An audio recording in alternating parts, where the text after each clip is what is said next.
Senior legal advisor for the organisation, Clive Baldwin, has warned that the UK's ditching of the EU Charter on Fundamental Rights and dismissal of the EU Court of Justice (ECJ) have set the UK down a slippery path. Although Theresa May has promised to protect the rights of EU citizens and UK nationals abroad, Mr Baldwin has argued that those provisions are merely thin gruel.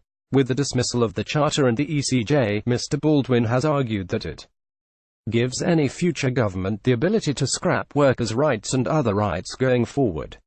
Speaking to Express.co.uk, Mr Baldwin said, "Dismissing the Charter and the ECJ sets a very dangerous precedent. I can't think of a time when people in Britain have lost rights as opposed to gaining them." Enshrined into law in 2009, the Charter guarantees certain rights of EU citizens and residents within EU law, and Mr Baldwin has insisted that its removal is quite worrying. In tandem with that,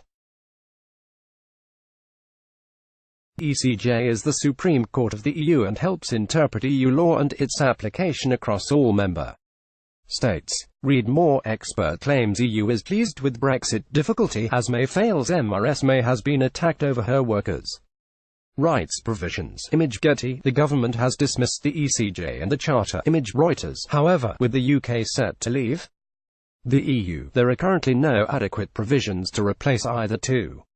As Mrs May stated last year in regards to the ECJ, she said, "From the EU's point of view, even when we leave, they would like to see a whole range of areas and the ECJ still having jurisdiction over us. We are very clear that that cannot be the case, and that is what we have negotiated." Mr Baldwin confirmed that the only provision set up is to give the UK government the ability to consult MPs when the EU introduces new protections of rights to decide if they should be inserted into UK law.